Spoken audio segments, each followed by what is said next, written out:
Thank everybody for gathering with us today. We're here today to talk about something that more than half of the governors of the United States of America have been working on that we want to announce to you today.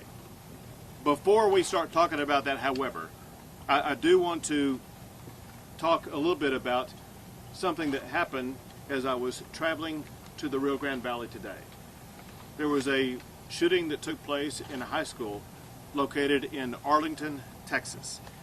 I've had the opportunity to talk to the mayor in Arlington, Texas, and to talk to Director Steve McCray, the Director of Texas Department of Public Safety, to make sure that the state of Texas is using the Texas Department of Public Safety as well as any and all other tools to assist Arlington and the surrounding communities, all of which have law enforcement fully engaged in this process.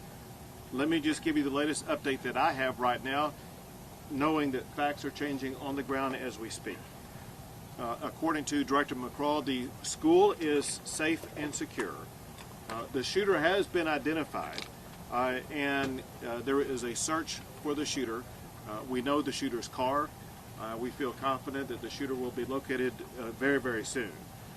The shooter, under Texas law, it is illegal for the shooter to either possess or to have purchased the gun that was used in this crime.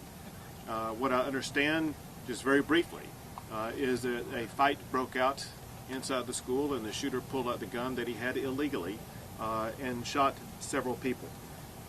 We are still awaiting word about exactly how many people were shot. I don't have any information about any loss of life, but it would be completely premature to make any comment whatsoever about the lives of anyone. What we can say, obviously, is this, and that is we grieve for everyone who's been harmed or impacted by this in any way whatsoever. And we, as a state working with the local communities, will do everything possible to ensure that the shooter is swiftly and effectively prosecuted. Now on to what we are here for today. Obviously, we are at the border here in Texas, and we're here to talk about border-related issues. And let me just start out by making a very clear point, and that is President Joe Biden has caused a humanitarian crisis and chaos on our border. All Americans saw exactly what happened in Del Rio, Texas just last month, and we know that that chaos will be repeated unless and until President Biden takes action. 26 of America's governors have worked together to develop specific actions that Biden can take immediately to end the crisis on the border that he has caused.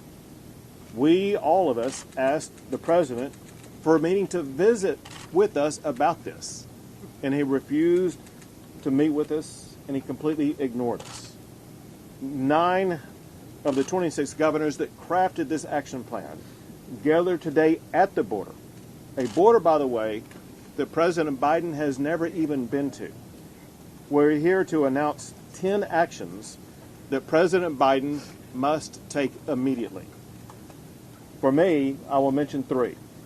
1, the Biden administration must reinstate the Remain in Mexico protocols, which require asylum seekers to remain in Mexico while awaiting their court hearing.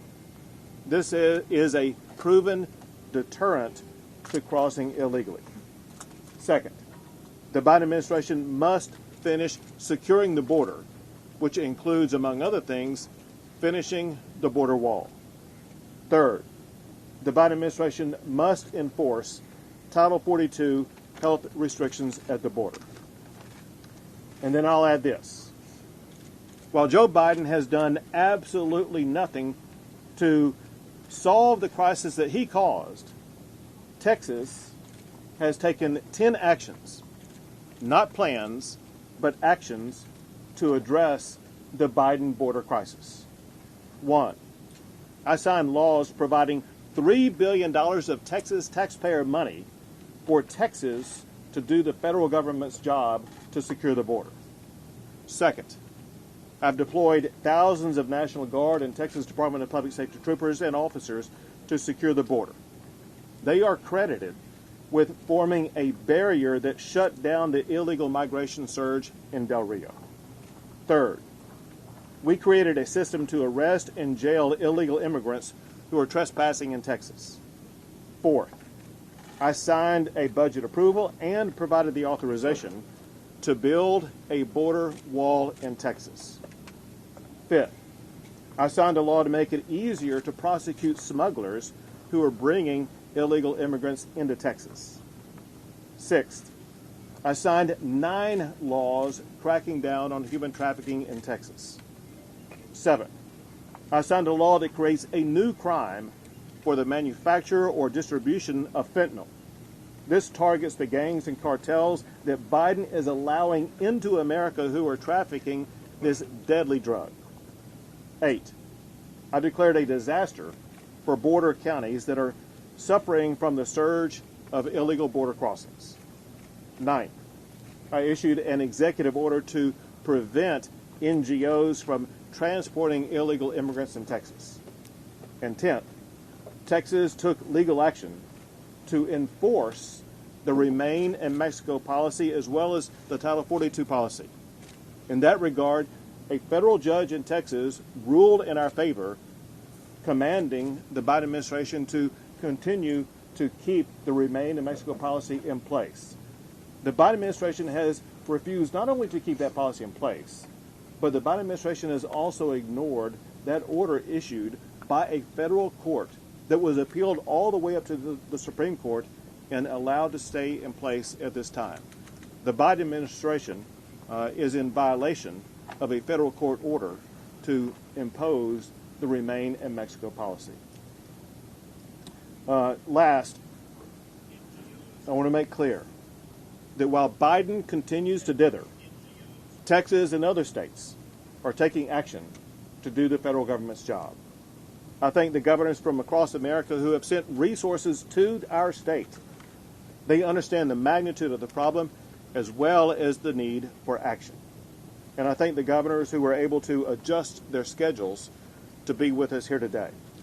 There are several other speakers, including first, the Director of the Texas Department of Public Safety, Steve McCray. Well, thank you, Governor.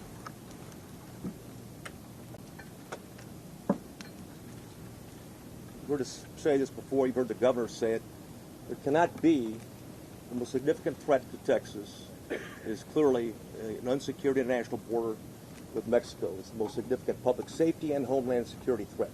It's allowed the Mexican cartels to evolve and become the most dangerous, most violent, most brutal criminal organizations in the world. They dominate the drug and human trafficking market throughout the United States. And if you have a fentanyl problem in Iowa, you have one in Oklahoma, you have a border problem. And that's exactly what's been going on. The governor's taken us, the state's spent a lot of money over the years in terms of how we can provide direct support to the brave men and women of the U.S. Border Patrol to be able to support their mission. What the governor's done now, though, is taken us from a reactive position and put us in a proactive position and a preventive position. So no more in terms of detection, interdiction, and seizure and apprehension. The focus is prevention from the start and leaning forward in that regard. To that end, he's formulated a plan that has all the border basics, including infrastructure, personnel, capabilities, technology, and doctrine that can secure the Texas-Mexico border. And unfortunately, the state of Texas has made it very clear, and the governor's made it very clear, we can't wait for Washington to do it. We don't need their permission to protect Texas, is the bottom line. And we're forced, we're blessed the fact that the governor's leaned forward on this particular issue. And Governor, thank you on behalf of the men and women of the Department of Public Safety, the state of Texas, for all you do for public safety, and for those people that, in the law enforcement profession. It means a lot that you care, and so does the state legislature. And I know these governors feel the same way. And so we're proud to stand with you today, and thank you for all you do. And thank you for sending troopers down here and resources. We appreciate that. We know that by putting them here, we've been able to protect your state, and I know you care deeply about protecting your citizens from harm, and God bless you. And Governor, that's all my remarks. Thank you. Next we have Brendan Judd, the President of the Border Patrol Council.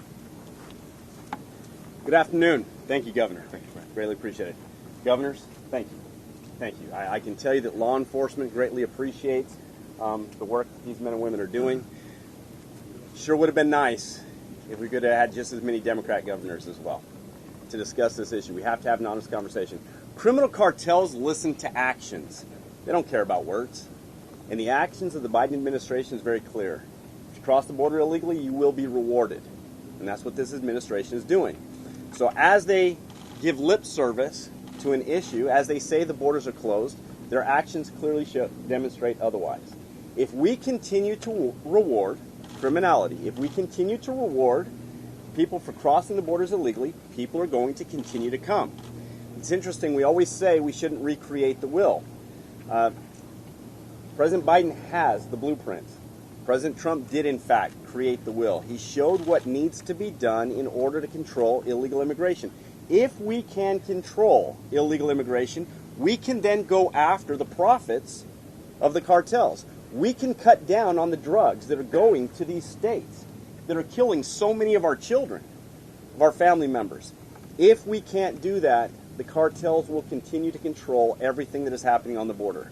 President Biden has a responsibility to the citizens of this great nation to do what's right by them, not by the cartels. Do not allow the cartels to make the profits that they are making, which, by the way, is over $400 million every month in illegal alien smuggling. That does not count the drug smuggling. Over $400 million a month. That's an astronomical number. There's a reason that they're in that business, in the illegal business. Again, I want to thank the governors. I feel for you. I feel for what you have to deal with in your states, with your families, with your family members, simply because we don't have the policies that does not cost the taxpayer a cent. If you ask me, do we need more resources? We do. Do we need more infrastructure? Yes. Technology? Yes. But it must start with policy. Policy will allow us to get this under control, and then we can look at what needs to be done after that. Governor Abbott's leadership on this issue has been fantastic. Law enforcement is grateful to him for what he's been doing to help us try to get this issue under control. But without President Biden, we're going to continue to talk about this year in, year out. Thank you, Governor. Thank you. Next is Arizona Governor Doug Ducey. Thanks very much, Brandon, and I want to say thank you to Governor Abbott for welcoming us to see what's unfolding here in Texas. The situation here is certainly outrageous, and I want you to know, you've seen the coverage, men on horseback, literally hurting men and women, thousands of migrants gathered in a Bidenville under Del Rio Bridge, children abandoned on the treacherous journey to our country. It's a tragedy. And I can tell you the border situation is just as out of control in the state of Arizona.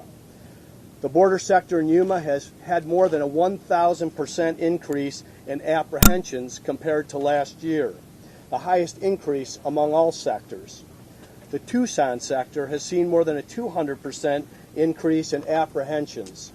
And it's not just the people that are crossing the border, it's the lethal drugs. Almost 2,000 pounds of fentanyl and over 13,000 pounds of methamphetamine have been seized in Arizona's sectors alone this year. Just think about how many drugs are slipping through the cracks and slipping into the bloodstreams in our communities. This isn't a figure of speech. This is our reality. Fentanyl overdoses have replaced car accidents as the leading cause of death for people 19 and younger in Pima County, one of our border communities. Pima County deputy sheriffs are responding to a call involving fentanyl every 40 hours. By neglecting the border, President Biden has fueled an opioid epidemic in America. The Biden border crisis has also led to a disturbing rise in crime in our streets. Because our border sheriffs have to spread their personnel thin between the border and the rest of their counties, there are far fewer officers patrolling our streets and keeping Arizonans safe. In Yuma, the amount of theft has increased by over 36% compared to the second half of last year. Homicides in Tucson are up almost 60% compared to this time last year. Our law enforcement officers in Arizona are some of the best in the nation, but they can only do so much when hundreds of thousands of migrants are flooding into the country illegally every month. There are 3 people to blame for making America a more dangerous place: President Joe Biden, Vice President Kamala Harris, and Secretary Alejandro Mayorkas. It's no secret anymore. They have created this crisis, and Americans know it. This year, President Biden took the oath of office to become our country's 46th Commander-in-Chief. Instead of commanding our military, he's commanded drug cartels and other criminals to wreak havoc on the United States. He and Vice President Harris and Secretary Mayorkas have allowed criminals and drugs to run rampant in our streets, and it's time for them to do something about it. I've joined 25 other governors, many who are standing behind me today, in sending a letter to President Biden requesting a meeting now. Either he's unwilling to solve this crisis or he doesn't know how. So we're here to offer solutions. It's been 16 days since we sent the President the letter, and we still haven't heard anything back. We're not going to sit around while Joe Biden refuses to act. The White House press secretary last week told the Republican governors to be a part of the solution. We've tried to meet with the President and be a part of the solution, but he refuses. Even worse, he ignores, just like he's ignoring the border and the well-being of the American people. If the President won't meet with us, then we'll share our policy ideas today. Hopefully he'll hear the solutions and act. The Biden administration should begin by dedicating federal resources needed to eradicate human trafficking and drug trafficking along the southern border. We need additional resources to fight drug cartels, arrest offenders, support victims, and prevent lethal and dangerous drugs from reaching American cities and schools across our country. The Drug Enforcement Administration issued a public safety warning for the first time in 6 years as international and domestic traffickers flood the U.S. with fake prescriptions laced with lethal doses of fentanyl. Americans' lives are at risk. We need this administration to provide adequate resources to stop the flow of these deadly drugs across the border. The border must be secured and criminals must be deported. On top of that, the U.S. should re-enter all agreements with our Northern Triangle partners, including Mexico. Upon taking office, President Biden issued an ill-advised and frankly foolish executive order that terminated agreements with El Salvador, Guatemala, Honduras, and Mexico. Those countries had already agreed to enforce their respective borders, fix their asylum systems, and receive migrants seeking asylum before they journey north to the United States upon Joe Biden's open borders invitation. And our final solution is about communication. President Biden, Vice President Harris, and Biden administration officials at every level of government need to speak with a unified and clear voice to potential migrants. Our country's borders are not open, and abuse or misuse of the asylum system will not be tolerated. This isn't hard, or at least it shouldn't be, but we are talking about the Biden administration after all. We can turn things around. We can keep drugs out of our communities and our schools, and we can make our streets safer. We can have an immigration policy that doesn't include men on horseback herding migrants. President Biden, this is up to you. Are you willing to make the changes necessary to keep Americans and these migrants out of harm's way? That's the question you need to answer. Thank you. Thank you, Governor. And next is Iowa Governor Kim Reynolds. Thank you, Governor. It's a pleasure to be here. You know, over the past 8 months, we have seen illegal immigration just soar, and in fact, it's becoming a migration. and Joe Biden has done absolutely nothing to confront this self-inflicted crisis.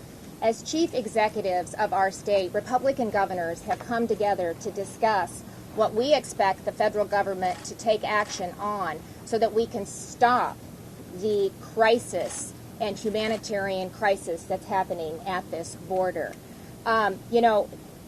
The security, we have seen, we need Joe Biden to step up and lead. We can do this by enacting common sense policies that will reduce never-ending programs. But his policies have done just the exact opposite. What we're seeing coming out of the Biden administration is incentivizing actual migration, and illegal crossings is at a 20-year high, including the crossings of unaccompanied children.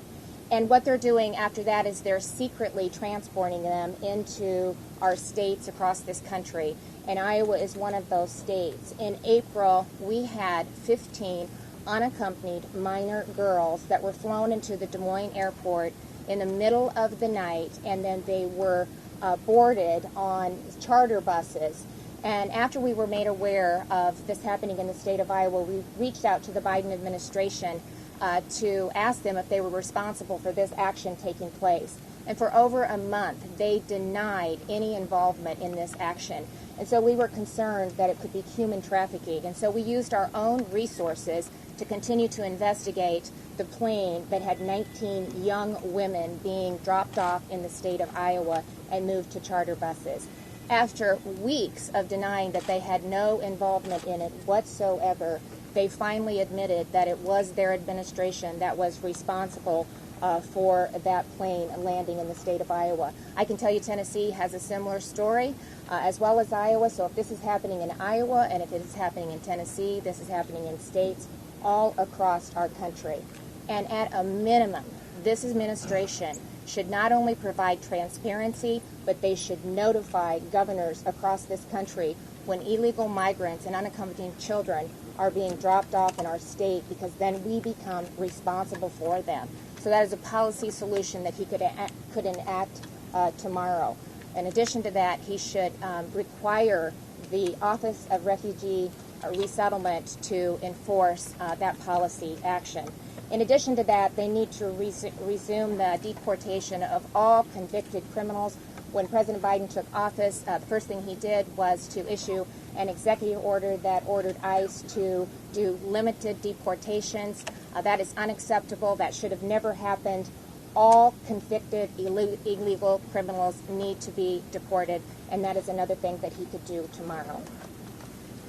Thank you, Governor. And next we have Nebraska Governor Pete Ricketts. Thank you very much, Governor Abbott, for hosting us here today. And I want to start by thanking the men and women of the Customs and Border Patrol. They are heroes helping to secure our nation's border here, and they need to be supported. So thank you to them.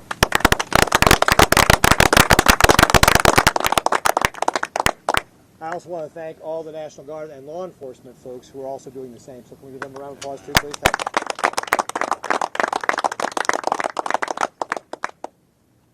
President Biden thinks that he can ignore this humanitarian and security crisis and it will go away. But we are here today to shine a light on what is going on here at the southern border and how it is impacting all of our states, not just the state of Texas. And that's why we put forward this 10-point plan that Governor Abbott kicked off for us and my other colleagues had highlighted. I'm going to round out a couple more of the points that we're asking for as part of this overall plan that we know will work to help us stem this mass migration into our country. One of the things the Biden administration must do is end the catch and release program. This was an Obama-era program that was terminated under the Trump administration and restarted again under the Biden administration. What this does is just incentivize people to come across the border illegally because they are then released. And that is creating a crisis not only here at the border, but health hazards across our country. So if you think about what's going on here, as reports have shown, 18% of the families that are coming here illegally and being released are testing positive for coronavirus, COVID-19. And when it comes to the unaccompanied minors, that's 20%. In fact, I think there's a report out there that shows that the Biden administration may have placed up to 40,000 COVID positive people into our cities here in the United States. What the Biden administration needs to do is stop this policy and then resource the judicial system to be able to expedite these cases. There is a record over 1 million people that are waiting to get their cases heard. As we heard earlier today from Brandon Judd in our briefing, this can take 2 years before their court case comes back up again. And that's if they show back up. So the Biden administration must take steps to end this catch and release program. And then also, the Biden administration must properly resource this border. That means they need to resource more for Customs and Border Patrol and the National Guard. Now look, folks, this is not new. 4 previous administrations have deployed National Guard troops to the border to be able to help out with this crisis down here. The Biden administration needs to call up more soldiers to be able to do that. They can do that under Title X so that the states don't bear the cost. That's what the proper role of the federal government is. But because they have failed to properly resource this border, states like Nebraska have stepped up. Earlier this summer, we provided the state of Texas with some of our state troopers to be able to come out and help out with some of the law enforcement. And let me tell you, folks, the stories are just heart-wrenching. When I was talking to Captain Jason Scott, who led our mission, he was talking about how most of the people they encountered coming across the border illegally surrendered to them because of the dire conditions they were in. They wanted the help. He talked about a 2-year-old who had been in the desert for 2 weeks with no food. This is the humanitarian crisis that is going on right here in the state of Texas. The president must act. He cannot continue to ignore this humanitarian and security crisis any longer. And he has seen that we, the states, have a 10-point plan that will address this, and we know, as Brandon Judd was talking about earlier, it will work because it's worked before.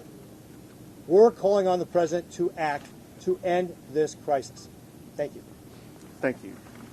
Also want to let you know, also joining with us here today is the governor from Oklahoma, Kevin Stitt, the governor from Ohio, DeWine, the governor from Georgia, Governor Kemp, the Idaho governor, Brad Little, Montana governor, Greg Gianforte, and the Wyoming governor, Mark Jordan. And we have with us the Texas Adjutant General, Tracy Norris, as well as the National Guard General in charge of border security, and that is General Rulis.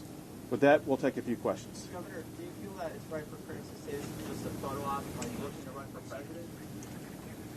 The American people saw the crisis at the border when they saw the way that the Biden administration allowed Del Rio to be overrun. The governors insist that the Biden administration reinstate the effective plans that were put in place by President Trump. And the governors also are adamant that while President Biden may be silent about this and may not be taking any action whatsoever, we are going to act in his absence. Our constituents demand it, not just here in Texas, but I can speak for all of these other governors here when all of their states are suffering because of the massive inflow of fentanyl into the United States, which is leading to deaths in all of our states. This is one of, if not the most urgent matter that we're facing in the United States at this time. And it's time for the Biden administration to wake up and get on the job and do its job to protect the sovereignty and safety of the United States of America. Governor, can I also step in Sure. on that one?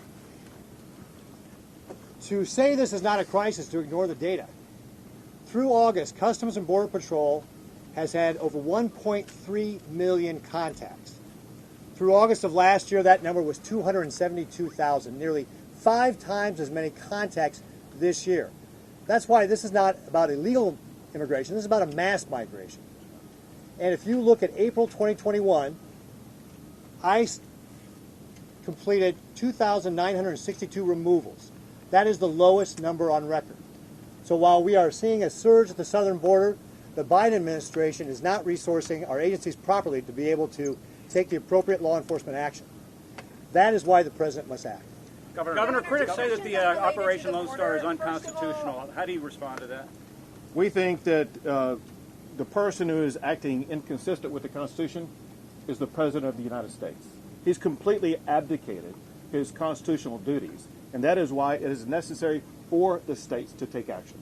We believe the states are authorized by the United States Constitution to do exactly what Texas is doing under the 10-point plan that we are already acting on right now. Yep. Our job is to secure the health and safety and security of our constituents. And if Joe Biden's not going to do it, the governors of the United States of America will do it. Governor, Secretary Mayorkas has stated earlier today that the federal government was now ready to handle a crisis similar to what we saw in the Rio. Are you concerned? Can you trust in what the federal government is saying to see a scenario like we saw in the Rio and another area on the border? I cannot count the number of misrepresentations that have been made by Secretary Mayorkas. He has continuously misled the American public, including even saying that the border is closed and secure, which could be nothing further from the truth. I believe Congress should investigate and call upon the resignation of Secretary Mayorkas for abandoning his job, not doing what the Secretary of Homeland Security is supposed to do, which, among other things, means supporting and deploying Border Patrol, which are completely lacking and inadequate down here. And so Secretary Mayorkas is a disaster in what he's done, and no one should put any trust or confidence in anything that he says. Governor, suggested closing ports of entry for trade with Mexico. One moment. We'll come back to you next. Go ahead. To answer your question, come up over here. There are no new policies, programs, or operations that have been implemented since Del Rio. We are not prepared to handle anything. We're not prepared to handle the numbers that are coming up. We're not prepared to handle the 60,000 that Peru just reported is coming through their borders. No policies, programs, or operations. That's the answer to your question. And one other point on that. Every policy that we sent to the president, he can handle with the stroke of a pen. He does not need the help of Congress. Secretary Mayorkas has been non-responsive to we as border governors, and we have 26 governors on that letter asking for action right now. Secretary Mayorkas took 90 days to respond to the letter Arizona sent him in March. He should resign. Vice President Harris has been the worst possible choice to be the border czar. She's never shown any care about this issue or any level of seriousness, and Joe Biden has never even been to the border. But we are here today presenting solutions. We will work with them. This is a crisis, and it requires action with urgency. Governor, some of your primary challenges suggested closing ports of entry with Mexico. Is that an action that you would be willing to take as governor? We will take any and all action that needs to be taken. Understand this, however, and that is most, if not all, of the illegal immigration that is occurring is between the ports of entry. That is why we are having to surge resources between the points of entry, because our job is to, our focal point is to try to reduce people who are crossing here illegally. Governor, you mentioned Adolfo Muñiz with Spectrum News 1 on your order to arrest migrants that were crossing because of trespassing. I spoke to several of them, and they got their documents, their release documents, just like anybody else. How effective do you think it is in the light of that? And also, MPP, have you considered that Mexico has not yet agreed? So with regard to the Remain in Mexico policy, there is a court order requiring the Biden administration to work with Mexico to re-implement that policy, something that the Biden administration is refusing to do. Second, with regard to the Texas policy, to arrest and jail people who are illegal immigrants coming into Texas and trespassing on private property, that's an effective way of sending a message that if you come into the state of Texas illegally, you have a high likelihood of not getting caught and released, but instead arrested and jailed. Governor Abbott, what's the direct connection between fentanyl here at the border in faraway states like Iowa or perhaps Ohio? Earlier today, Director McCray showed all of these governors a map of the way that fentanyl crisscrosses the entire United States of America. All of the governors who are with us today and those who are not with us today, they have fentanyl going into their states. to give you just one mathematical example, and that is just the amount of fentanyl apprehended just by the Texas Department of Public Safety just this year is more than enough to kill every man, woman, and child in the states of Texas, California, and New York. Governor. All of those states are subject to having fentanyl taken into the states. And we'll have Governor DeWine from Ohio tell you more about what's happening in his state. Reynolds can possibly on that as well. Sure. So in Ohio, at least 80% of our overdose deaths every week are caused by fentanyl. It is being mixed into everything.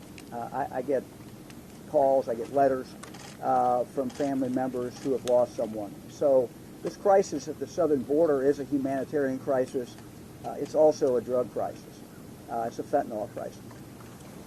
And we're seeing the same thing, as I've indicated at our press conferences, with Interstate 35 and Interstate 80. We're a direct route for drugs to pipe through Des Moines, Council Bluffs, and then out through the United States. We've seen a tremendous increase, 4 times meth as well as fentanyl has increased. Earlier this year, it was 1,000% increase from what we saw over the same time last year.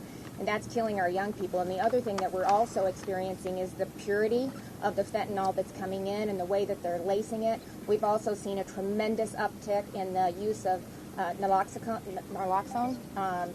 to combat fentanyl. And so we are seeing it like every other state across this country, and it's taxing not only Iowans, but our law enforcement as well. Governor, could you explain exactly Can I just jump on in there with Nebraska as well?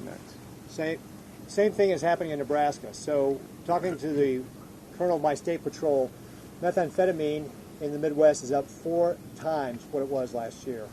And we have seen that our state patrol has confiscated more than about 2.5 times the amount of fentanyl in our state this year versus last year. So we're seeing the same thing as far as the impact on our communities with regard to drugs. Governor, we've seen you down here several times. You took the governors on today. Exactly where you went? Were they on the river?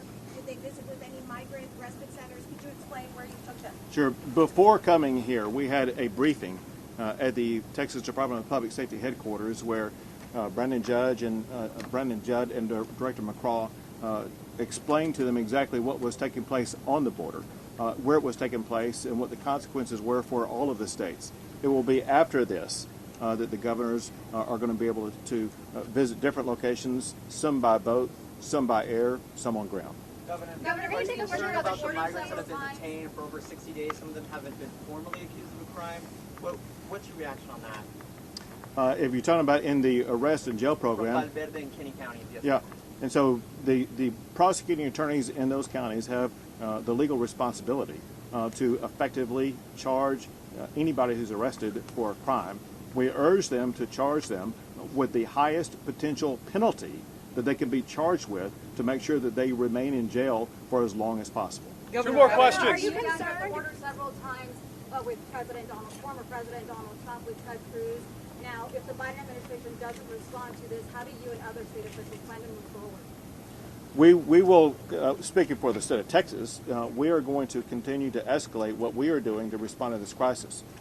We hear stories about the potential for oncoming caravans. And as we're gathering here today, the National Guard and the Texas Department of Public Safety are getting ready to be able to respond to those caravans in ways that secure Texas. Governor, last question. About the shooting, Governor, are you concerned that the new law of constitutional carry is sending the wrong message to young people and that we could see more school shootings? So very importantly, with regard to the school shooting that took place today, as well as with really any school shooting that I'm aware of, the gun that was possessed by the shooter was possessed illegally. And we will make sure that laws are enforced and those who act illegally will be held accountable. And then really greatly, thanks, guys. To issue a pardon for George Floyd? So obviously the Texas Board of Pardon and Paroles just issued their decision. We go through our legal analysis next, and we'll let you know when we make a decision. Great. Thank you guys so much for coming. Thank you, Governor. Thank you all.